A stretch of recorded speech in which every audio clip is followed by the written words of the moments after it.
জিয়া যদি রাজাকার হয় তো কোন মুক্তিযোদ্ধা রাজাকার না? সব তারা কি বলেছে? মুক্তিযোদ্ধা কমান্ড কাউন্সিল জিজ্ঞেস করেন। জিয়াউর রাজাকার, সবাই তো রাজাকার। যে যে লোকটা জীবনে ঝুঁকি নিয়ে আর্ম ফোর্সেস এর লোক ঘোষণা করলো যুদ্ধ, পরে অন বিহাফ অফ বঙ্গবন্ধু করলো এবং বঙ্গবন্ধু সেটা স্বীকৃতি দিল, তাকে বলছেন রাজাকার। তাকে সবাই তো রাজাকার। মুক্তিযুদ্ধের বাহিনীটাকে ধ্বংস করেছিল কে? আওয়ামী লীগ সরকার। তাহলে এখন যদি আপনি গড়তে যান, আমি ওয়াকরুজ্জামান সাহেবকে বলবো, আপনার সামনে একটাই চ্যালেঞ্জ তো। একটা বাহিনীকে আপনি সবার আগে একটা ভীতি থেকে বাঁচান, উদ্ধার করেন। এই ভীতি উদ্ধার করতে পারলে আত্মবিশ্বাস ফিরে আসবে। এবং নতুন প্রজন্মে যারা এখন আর্মিতে আসবে, তাদের ভিতরে সিলেবাসটা দিয়ে দেন। সত্যি ইতিহাসটা কি? তাকেও যদি বলেন ইতিহাস গোঁজামিল আছে। জাতীয়করণ জিনিসটাকে আপনি বিজাতীয়করণ করে ফেলেছেন কিন্তু। এই অপরাধ তার। আজকে বঙ্গবন্ধুর বাড়ি হিট হয় কেন? এ দায়িত্ব তো আওয়ামী লীগের। বঙ্গবন্ধুকে নিয়ে এত খেলা খেলেছেন, এত অবৈধ কাজ করেছেন, মানে এত অন্যায় কাজ করেছেন যে তাকে তিতা করে দিয়েছেন। আমি তখনও বলেছি যে কবর থেকে সে আপনাকে অভিশাপ দিচ্ছে আপনাকে। সে তো চায় না এগুলি। সে তো প্রতিষ্ঠিত। পারলে টয়লেট পর্যন্ত তার নাম লিখে ফেলান। আমি কোন দল মতের পক্ষে কথা বলছি না। আমি কথা বলছি একদম নিরপেক্ষ বলে। জামাত ইসলামের বিখ্যাত ব্যক্তিদেরকে ফাঁসি দেওয়া হলো। দলকে শেষ পর্যন্ত সন্ত্রাসী কায়দায় নিষিদ্ধ করা হলো। জামাত কি ডুবেছে? জামাতকে যখন পারছেন না, এই চিন্তা যারা করতেছে আওয়ামী লীগকে নিষিদ্ধ করে দিবে, বোকার বাস করতেছে। এই সমস্ত ভাবাবেগ আছে বলেই তো পারতেছেন না। আপনি পারতেন, সবই পারতেন। বিপ্লবের পরে যদি করতেন, কেউ কিছু বলত না। মোক্ষম সময়ে মোক্ষম কাজটা যদি করতে না পারেন, অমোক্ষম সময়ে হাত দিতে চায়েন না কিন্তু। বুমেরাং হয়ে যাবে কিন্তু। আমি বলেছি, আওয়ামী লীগকে বাঁচিয়ে দিয়েছে কে? আমাদের অ্যাটর্নি জেনারেল। আওয়ামী লীগকে বাঁচিয়ে দিয়েছে কে? আমাদের ব্রিগেডিয়ার জেনারেল সাখাওয়াত সাহেব। কে বাঁচিয়েছেন? স্বয়ং বাঁচিয়ে দিয়েছেন কে? আসিফ আইন নজরুল। আইন উপদেষ্টা। বাঁচিয়ে দিয়েছেন কে? স্বয়ং প্রধান উপদেষ্টা। আওয়ামী লীগ একটা দল, তাকে ব্যান করা যাবে না। যদি জনমত থাকে সে চেষ্টা করবে। কিন্তু রাজনৈতিকভাবে যেহেতু এই সরকার বিশ্বাস করে মত প্রকাশ স্বাধীনতায়, তখন সে কি হলো, এই প্রেক্ষাপট দিয়ে একটা লজিক দাঁড় করে বলল করা যাবে না। এখন সরকার যখন চাচ্ছে না, আদালত চাচ্ছে না এবং সম্পৃক্ততা চাচ্ছে না, এখন যারা চাবে তাদের চাওয়ার কিছু আসে যায় না। আওয়ামী লীগের যত সহজে কথা বলতেছে ব্যান করে দিবেন, এটা মুক্তিযুদ্ধ দল কিন্তু খেয়াল করবেন। আওয়ামী লীগ ব্যান্ড হয়ে যাওয়া মানে মুক্তির ইতিহাসটা নড়চড় হয়ে যাবে কিন্তু। ওই যে আমার ভাই বলছেন ইতিহাস রচনা করবেন। তাহলে একটা কাজ করেন। এখন প্রধান উপদেষ্টাকে বলেন ইতিহাস সংস্কার একটা কমিটি করার জন্য। অতি জরুরি ছিল এটা। শিক্ষা সংস্কার করতে হচ্ছিল। সে করেনি তো। আপনাকে বুঝতে হবে কোন জায়গায় ফাঁকি দেওয়া হচ্ছে কিন্তু। ইতিহাসের যে ট্র্যাকটা যদি সত্যি ইতিহাস তৈরি করেন, তাহলে এখানে বিএনপি বাধা দেবে কেন? তাহলে বুঝতে বিএনপি ইতিহাসের পক্ষে না, আওয়ামী লীগও না, জামাতও পক্ষে না। জামাত বলে সে তার অনুযায়ী করবে, সে প্রমাণ করার চেষ্টা করবে এই দেশে। অর্থাৎ নিরপেক্ষ ইতিহাস সাধারণ সৃষ্টি ১০০ বছর পরে। এই জেনারেশন শেষ হয়ে যায়। পৃথিবীর কোন ইতিহাস কিন্তু তার জীবদ্দশা হয়নি কিন্তু। মাওলানা আবুল কালাম যে বইটা লিখেছিলেন ৫০ বছর পরে পাবলিশ করে এটা। এই জন্য বলছি এখন যেহেতু মুক্তিযুদ্ধ জীবিত আছে, তারা কাজ করতেছে, সেক্টর কমান্ডার জীবিত আছে, এখন ইতিহাসটা রচনা হবে। যখনই লেখতে দেবেন, তাহলে আপনাকে শুরু করতে হবে কোথা থেকে? আপনি যদি বলেন যে প্রবাসী সরকার, এটা কখন তৈরি করবে?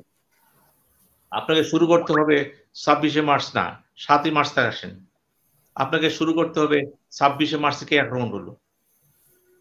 নিশ্চয়ই আওয়ামী লীগ করেনি, পাকিস্তান করেছে। তাহলে ধিক্কারপূর্ত পাকিস্তানে দিতে হবে আপনাকে। আপনার শুরু করতে হবে পাকিস্তানকে ধরে কিন্তু। এখন তো পাকিস্তান পক্ষে গুনগান গাইতেছে অনেকে। পাকিস্তান ওই দিন রাজারবাগ পুলিশ ফাঁড়ি এবং ঢাকা ইউনিভার্সিটি কে হিট করেছিল? পাকিস্তান। অর্থাৎ ভুট্টু, ইয়াহিয়া এদেরকে আগে হিট করতে হবে। ইতিহাসে শুরু করতে পারেন না কেন? এবং করেন। বঙ্গবন্ধু শেখ মুজিবুর রহমান কি করেছিল? উনি পাকিস্তানে সেদিন সারেন্ডার করলেন কেন? বা কেন তিনি গেলেন না? অনেক প্রশ্ন আছে এখানে। বই সৃষ্টি হয়েছে তো। লেখেন। আপনাকে লিখতে হবে ২৬শে মার্চ কেন জিয়াউর রহমান একজন সামরিক বাহিনীর লোক হিসাবে ইউনিফর্ম পরা, উনি জীবনের ঝুঁকি নিয়ে কেন বললেন? মুক্তির ঘোষণা করলেন। এবং পরদিন তিনি বললেন, যেহেতু একটা কনস্টিটিউশনাল বিরোধিতা ছিল, একটা পার্টি তো ছিল এখানে। উনি on behalf of Bangabandhu Sheikh Mujib. যেটাই হোক, ভয়েস তো একটাই। অর্থাৎ সেই জিয়াউর রহমানই তো। তো ওই ভয়েসটা কেন হারাই গেল? কে হারাই দিল? তাহলে ওই ভয়েসটাকে নিয়ে আসেন। আনলে কিভাবে আনবেন?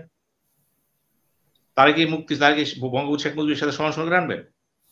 ইতিহাস তৈরি করেন না। পক্ষে বিপক্ষে লোক থাকবে। অর্থাৎ তার অবস্থা নিয়ে আসেন 70 সাল নির্বাচনে এমপি হয়েছিলেন কে মানে কে? উসমানী। ইস্ট বেঙ্গল রেজিমেন্টের গর্ব ছিল সে। মুক্তিযুদ্ধের মহাসর্বাধিনায়ক নায়ক। সে হারায় গেল কেন? আনেন ইতিহাস আনেন। কেন তাকে সেদিন শ্রদ্ধা রাখা হলো না কেন? কেন তার ভাইকে গুলি করা হয়েছিল? কে করছিল? তো অনেকগুলি ঘটনা হচ্ছে কি, এগুলি বিতর্কিত চ্যাপ্টার কিন্তু। একজন বলে বা না। শৈফুল্লাহ সাহেব তো বইলে গেছেন। এবং সেই বইতে কিন্তু তিনি বললেন যে বঙ্গবন্ধু বলেছিল পাকিস্তান জিন্দাবাদ। কিন্তু এই কথা কিন্তু কেউ শোনে নাই। আমরা ছোট ছিলাম কিন্তু অত ছোট ছিলাম না তো। স্কুলে পড়তাম মাত্র। গেছি। সিনিয়র শুনছি তো। বলে নাই। উনি তো লেখছেন বলেছে। এখন এর সপক্ষে প্রমাণ হয়নি। উনি পরে আবার কি করলেন? সংশোধন করলেন। কিন্তু উনি যে বইটা লিখেছেন একেবারে নিছক না তো। নিছক বই তো না তো এটা। সুতরাং যারা মুক্তিযুদ্ধের সাথে ছিল, যারা বই লিখেছে, টেলস অফ মিলিয়ন বই লিখেছেন মেজর রফিক। এরকম অনেক বই লিখেছে কিন্তু। সমস্ত বইগুলি সামনে রাখেন, দেখেন অবদানটা কিভাবে দিবেন। আপনাকে স্বীকার করতে হবে মুক্তিযুদ্ধ মানে প্রবাসী সরকার। প্রবাসী সরকারটা যে করলেন, সৈয়দ নজরুল ইসলাম, তাজউদ্দিন কেন হারায় গেল? এই যে হারায় গেল, তাহলে দেখা যাচ্ছে মুক্তিযুদ্ধের বিকৃতি দেশটা কে শুরু করছে? আওয়ামী লীগ। স্বাধীনতা পড়তে শুরু করলো এবং একচেটে করে ফেললো এবং বাকশালের মধ্যে আরো করলো। পরবর্তীতে ইতিহাসটাকে যে আবার সুন্দরভাবে লেখার চেষ্টা করলো, যারা করলো তারা আবার আরেকটি ইতিহাস রচনা করলো। তারা আবার শেখ মুজিবকে হারাই দিল। রেডিও বাংলাদেশ খুলে দেখেন তো, বিএনপি আমলে বিজয় দিবস আসলে কি হতো? 52 থেকে এক ধাক্কায় 71, 26শে মার্চ। মাঝেটা কি? বিকৃতি ইতিহাস। আমরা এটাও চাচ্ছি না। আমরা চাচ্ছি ইতিহাসটা শুরু হোক একদম আরো পিছের দিকে। এখন যার অবদান, মাওলানা ভাসানী হারাই গেছে। উনিও তো গেছিলেন ভারতে। উনাকে আটকে রাখা হয়েছিল। কেন রাখা হলো? এই ইতিহাসগুলো তো করা আছে, বই লেখা আছে কিন্তু। সমস্ত বইয়ের ইতিহাসের রেকর্ড তো মুক্তির ইতিহাস তো লেখা আছে। আপনি যদি বলেন ইতিহাসটা রিরাইট করবেন, রিরাইট তো করতে হবে। এই যে হাত দেন, রিরাইট।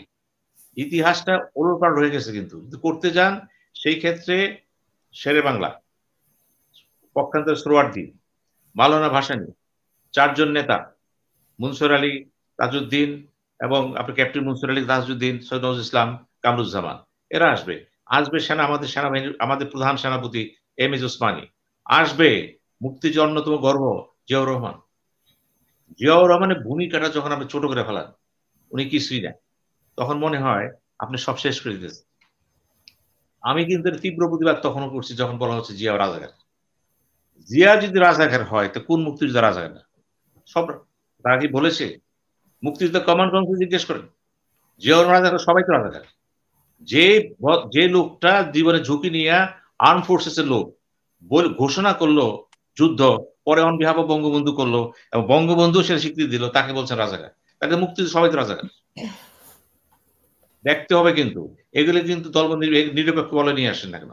যারা এতদিন চর্চা করেছে ইতিহাস, যারা চেষ্টা করেছিলেন বিভিন্নভাবে, বড় বড় পন্ডিত ব্যক্তি, ঢাকা ইউনিভার্সিটি, জাহাঙ্গীর ইউনিভার্সিটি, লিখিত ইতিহাস যারা ছিলেন, তারা কিন্তু সত্য কথা বলতে পারেননি। ইতিহাসবিদরা যখন সত্য কথা বলতে পারেন না, বিপদ তার এক জায়গায়। এই জন্য ইতিহাস কিন্তু শাসকদের সামনে লেখা যায়। এখন আপনি বলছেন ইতিহাস রচনা করেন। কোন রচনা কাকে দিবেন? দায়িত্বটা কাকে দিবেন? দেন জাতীয়তাবাদ, বাংলা জাতীয়তাবাদ, বাঙালি জাতীয়তাবাদ। এই যে বিভাজনটা, কি লিখবেন আপনি এটা? সুতরাং সব জায়গায় কঠিন জায়গায় যায় না কিন্তু। আমি বলছি জীবনটাকে রাষ্ট্রটাকে সোজা করে ফেলেন। ব্যাপক পরিবর্তন শব্দ নাই। শব্দ হলো কোনটা? একটা প্রথম প্রশ্ন করেন। কি কারণে আমরা মুক্তিযুদ্ধ করতে গেলাম? কে বাধ্য করলো আমাদেরকে?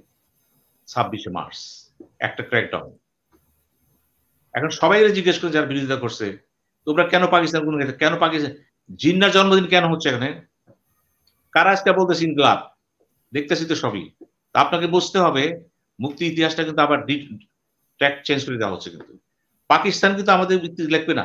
পাকিস্তান আমাদের বন্ধু হতে পারে না। সময়ের প্রেক্ষাপটে সে আমার এখন বন্ধু, কারণ সে ভারতের বিরুদ্ধে আছে। আমি তাকে চাই না। আমি চাই সত্যিকার বন্ধু আমার সাথে আসেন, বিপদ আমাদের আসেন। সে আসে নাই। তার সাথে আমার সমস্যার কোন সমাধান হয়নি। সে করে নাই। এখন সে অনেক কথা বলবে। আমার দরকার নেই তো। একটা কথা মনে রাখতে হবে, যখন বাংলাদেশে খেলার চেষ্টা করছে প্রতি মুহূর্তে, পাকিস্তান আইএসএস খেলছে এখানে এবং তাদেরও তো বহিষ্কার করা হয়েছে এখানে, ডকুমেন্টারি করা হয়েছে, পারে নাই। সুতরাং আমার এই অঞ্চলটা, বাংলাদেশটা সবার জন্য একটা খাবারের আহার হয়ে গেছিল। সর্বশেষ যে ঘটনা ঘটলো সেটা হলো মুক্তি ইতিহাসটা কি হলো? এই যে ভারতীয় সিলেবাসে কি লেখা আছে আমাদের ভিতরে? ওখানে লেখা আছে দেখেন সিলেবাস পড়েন, পাকিস্তানের সিলেবাস কি লেখা আছে? আমি প্রশ্ন করতে চাই যারা পাকিস্তান গুনাইতেছে তাদের পাকিস্তান সিলেবাস কি লেখা আছে?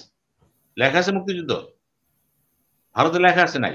আপনার ইতিহাসটাই যখন বিকৃত হয়ে গেছে, যাদের সাথে ফাইট দিলেন, যাদের বিরুদ্ধে দিলেন, তারা লেখা নেই।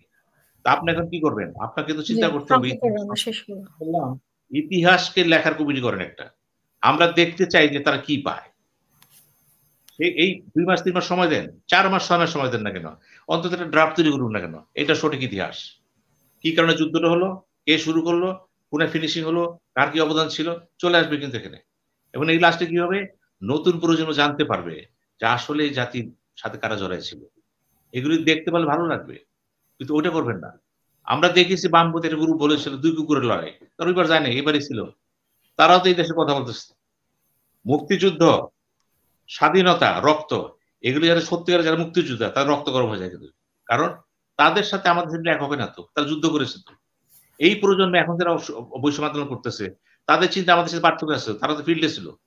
তারাও যুদ্ধ করেছিল। এগুলো কিন্তু বুঝার ব্যাপার। আমরা শুধু সমালোচনা করে দিলাম, হয়ে গেল তা না। যদি করতে চান, এই যে মুক্তিযুদ্ধের সংখ্যা নিয়ে কথা হইতেছে। এখন বঙ্গবন্ধু কি বলেছে? তাকে কেউ লিখে দিয়েছিল ৩ লাখ, পুলিশে বলছে ৩ মিলিয়ন। হতে পারে। এটি বাস্তব। ৩০ লাখ লোক মারা গেলে তো আমরা দেখতাম। প্রত্যেক গ্রাম থেকে তো শত, শত মারা তা তো হয়নি। একজন কথা বল স্লিপ অফ টাং হতে পারে।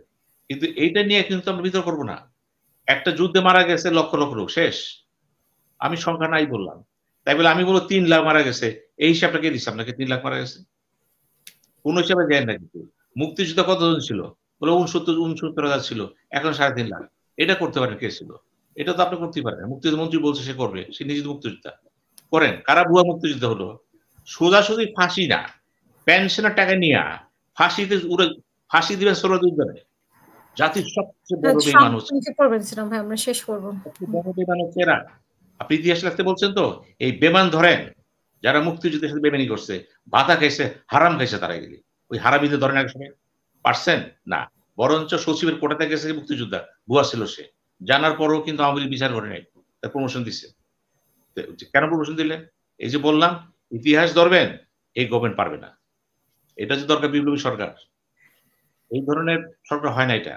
আমাদের চাওয়াটা কিন্তু বেশি হয়ে যাচ্ছে কিন্তু। আমি এইজন্য চাওয়া বেশি বাড়াতে চাই না। আমি চাচ্ছি এই সরকার মোটামুটি নির্বাচনের জন্য পরিবেশ সৃষ্টি করুক, অর্থনৈতিক একটা পর্যায়ে এনে দিক, ট্র্যাকটা ঘুরাই দিক। আমি খুশি।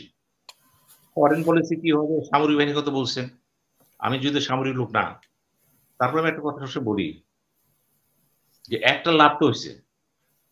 ৫ই আগস্টের পর যে লাভটা হইছে, আমাদের পুরো সামরিক বাহিনীটা একটা ভয় ভীতিতে ছিল। যে কিছু হইলে প্রতিবেশী দেশ, কিছু হলে র। যতটুকু তত বেশি। প্রত্যেকেই ভাবতো আমাকে ভাগ্য পরিবর্তন আমাকে রকে দরকার। এই যে সেন্টিমেন্টটা ছিল বা ভালো, ভালো অফিসাররা কিন্তু ভয়ভীতিতে ছিল। আমাকে কে বা কি দেখতেছে। ছিল। আর কর্মকাণ্ড করা হয়েছে তো। এই ভয়ভীতিটা কিন্তু আগের মতো নাই। সবচেয়ে বড় অর্জন সামরিক বাহিনীর এটাই। এখন এই সামরিক বাহিনী যদি মুক্তিযুদ্ধের সামরিক বাহিনী হয়, তাহলে মুক্তিযুদ্ধের বাহিনীটাকে ধ্বংস করেছিল কে? আওয়ামী লীগ সরকার।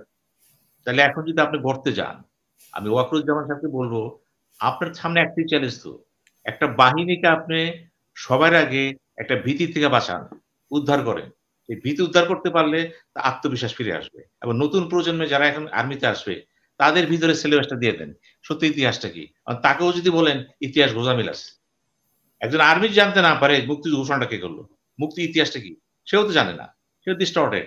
বিদেশ থেকে লোকজন আসে বাংলাদেশে, তারা মাজার জিয়ারত করে। খেয়াল করেন। কোন মাজারে যায়? মুক্তিযুদ্ধের স্মৃতি। তো এখন আপনাকে বুঝতে হবে, আমাদের জিজ্ঞেস করে তোমাদের দেশের নেতা কে, কে? আমরা বলি আমাদের ওয়েতে বলি আমরা। কিন্তু নতুন প্রজন্ম কি বলে? এই প্রজন্মগুলোকে বুঝিয়ে দেন বঙ্গবন্ধু শেখ মুজিব ১৯৭১ সালের ১০ই জানুয়ারি পর্যন্ত আনচ্যালেঞ্জড। যেদিন তিনি প্রধানমন্ত্রী হলেন, তিনি নিজেই কিন্তু নিজেকে বিতর্কিত করে ফেলাইলেন। অর্থাৎ জাতির পিতা যদি হয়ে থাকেন, জাতির পিতা কোনদিন প্রশাসনে আসে না। কারণ আপনি তো জাতির পিতা। আপনি এখন হয়ে গেলেন আওয়ামী লীগের পিতা। আবার আওয়ামী লীগ কি করলো? আওয়ামী লীগ শেখ হাসিনা যে কাজটা করেছে, এই বঙ্গবন্ধুকে তারা কিন্তু আওয়ামীকরণ করেছে। তারা জাতীয়করণ করে নাই কিন্তু। জাতীয়করণ জিনিসটাকে আপনি বিজাতীয়করণ করে ফেলেছেন কিন্তু। এই অপরাধ তার। আজকে বঙ্গবন্ধুর বাড়ি হিট হয় কেন? এ দায়িত্ব আওয়ামী লীগের। বঙ্গবন্ধুকে নিয়ে এত খেলা খেলেছেন, এত অবৈধ কাজ করেছেন, মানে এত অন্যায় কাজ করেছেন, যে তাকে তিতা করে দিয়েছেন। আমি তখনও বলেছি যে কবর থেকে সে আপনাকে অভিশাপ দিচ্ছে আপনাকে। সে তো চায় না এগুলি। সে তো প্রতিষ্ঠিত। পারলে টয়লেট বলতে তার নাম লিখে ফেলান। না এটা না। যেমন একটা জিনিস আপনার দৃষ্টি আকর্ষণ করি। আমি দেখলাম একটা ফেসবুকে একটা ব্রিজে লেখা রাখছে, টোল নেয় সেখানে। হযরত জাতির পিতা হযরত ইব্রাহিম আলাইহিস সালাম টোল। আমি প্রধান উপদেষ্টাকে বলব, স্বরাষ্ট্রমন্ত্রীকে বলব, বাইরে এদের বাইর করে দেন। ইব্রাহিম আলাইহিস সালাম কিন্তু আপনাদের এই সমস্ত খুনটি অংশীদার না। মুসলিম জাতির পিতা। তাকে কেন একটা ব্রিজের নাম লেখছেন তাকে? কি জন্য লেখছেন? আপনার প্রাপ্তির জন্য লেখছেন। আপনার পূরণের জন্য লেখছেন। এই ধিক্কার জানা নাকি? ধিক্কার জানা নবী রাসূলদের এই সমস্ত বাজে করবেন না। ওরা বলতেছে ইব্রাহিম আলাইহিস সালাম এই ১ম বাংলাদেশে পৃথিবীর কোথাও করে নাই কিন্তু এটা। এগুলি কোথা থেকে আসছে? ইসলামিক দল বসে আছে না? আমি চরমনাই পীরকে বলব, আট্টশী পীরকে বলব, আপনি দেখেন না? জামাতকে দেখেন না আপনারা এগুলি? এগুলি কারা করতেছে? আপনি তো প্রতিবাদ করবেন। এই পবিত্র নামটা এখানে কেন আসবে? টোল দিতে যেয়ে? এগুলি বললাম অনেক কিছু ঘটছে, প্রতিবাদ করতে হবে কিন্তু। এবং আমি এখনো মনে করি সামরিক বাহিনীর ভিতরে শুধু বড় অর্জন হইছে, একটা ভীতি ছিল কেটে গেছে। এখন সেই ভীতিটা ভবিষ্যতে কি হবে? ওই চিন্তা করেন। আর বাংলাদেশ ভারত সম্পর্কের ক্ষেত্রে কিন্তু মনে রাখবেন সবসময় যত চিৎকার করে কথা বলা হয় মাঠে ময়দানে। বাস্তবতা জানা কিন্তু। লেখাপড়া করেন। বুরাজে অর্থনীতি বোঝেন। যত পড়বেন ততই জানবেন। মেধা হবে, অভিজ্ঞতা হবে কিন্তু। একটা দেশ পরিচালনা সোজা না কিন্তু। বায়তুল মুকাররমের বক্তৃতা আর মন্ত্রী বক্তৃতা এক জিনিস না কিন্তু। আমি সবসময় বলি যে, যে যত কম লেখাপড়া করবে তার তার পান্ডিত্য বক্তৃতা পান্ডিত্য বেড়ে যাবে কিন্তু। যে যত বেশি হ্যাঁ, জানবে শেষ বক্তৃতা হবে শেষ একদম করুন ভাই। এইজন্য বলছি নতুন প্রজন্মেরও আমি বলব সমন্বয়কে যে দল করতেছে, তোমাদের উচিত হবে বেশি লেখাপড়া করো। আইটি কে জানো, সায়েন্স টেকনোলজি জানো, বিশ্ব রাজনীতি বুঝো, চ্যালেঞ্জ 21st সেঞ্চুরি চ্যালেঞ্জ গুলো বুঝো। এবং তোমার দেশে কিভাবে করতে পারবা, তুমি কিভাবে ম্যাচ করবা। তুমি এটা বলবা না আমি ভারত বিরোধী। নো, নো, তুমি বলো ভারতের চিন্তাধারাগুলো বিরোধী আমি। আমি ওই চিন্তা বিলোপ চাই। আমি চাই ডিপ্লোমেসি ট্র্যাক 1265। আমি চাইতেছি think tank to think tank, public to public, business ভারতের সাথে বহুমুখী সম্পর্ক করেন। জানেন শুধু সরকার জানবে কেন? শুধু জানবে কেন? যদি ভারতের আমাদের ভিতরে একটা অনীহা আছে। ভারত তো আছেই। আমাদের অনীহা আছে। এবং অসংখ্য ধন্যবাদ সিনা ভাই। শেষ করে দিই। সবচেয়ে বড় জিনিস হলো আমি জোর তদবির জানাবো প্রধান উপদেষ্টার কাছে। এই যে বাংলাদেশের কোন মিডিয়া ভারতে প্রচার হয় না। অথচ ভারতেরটা হয়। আমাদের আশেপাশের দেশগুলিতে বাংলা ভাষাভাষী। ত্রিপুরা, আসাম, পশ্চিমবাংলা। ওরা আমাদের কোন টিভি দেখতে পারে না। আমরা দেখি। অবিলম্বে তথ্যমন্ত্রী যিনি আছেন তিনি কিন্তু সমন্বয়কারী। আমি চাই আপনার থাকা অবস্থায় ইউ টেক দ্য ইনিশিয়েটিভ যে ভারত যদি আমাদের বক্তব্য শুনতে না দেয় আমরাও দেব না। এই দেশে কৃষ্টি কালচার কে নষ্ট করছে? এই মিডিয়ার এই কাজগুলো কিন্তু। আমি চাই এইখানে যিনি বসে আছেন হাত দেন আসিফ, আপনাকে হাত দিতে হবে যে ভারতের সাথে মিডিয়ার চুক্তি করা আছে বাতিল করে দেন। মুখে বলবেন না কিন্তু। পারলে বাতিল করে প্রমাণ করে ইউ আর এ প্যাট্রিয়ট। মুখে তো অনেক বলা হয়েছে। দেশের ভিতরে অনেক কিছু করা হয়েছে কিন্তু। এখন ফাইটটা দিবেন ভারতের সাথে। ফাইটটা কি? ফাইটটা হচ্ছে আপনার সংস্কৃতি আপনি রক্ষা করেন। আমরা দেখতে চাই ১ মাসের মধ্যে ভারতে আমাদের টিভি গুলো যেতে পারবে। না গেলে আপাতত বন্ধ রাখেন। জাতির সমস্যা পাবেন কিন্তু। এটাও যদি করতে না পারেন, আমি বলব বেশি কথা বলে লাভ নেই। আমরা থেমে গেছি কিন্তু। আমাদের পদক্ষেপ নাই কিন্তু। ধন্যবাদ।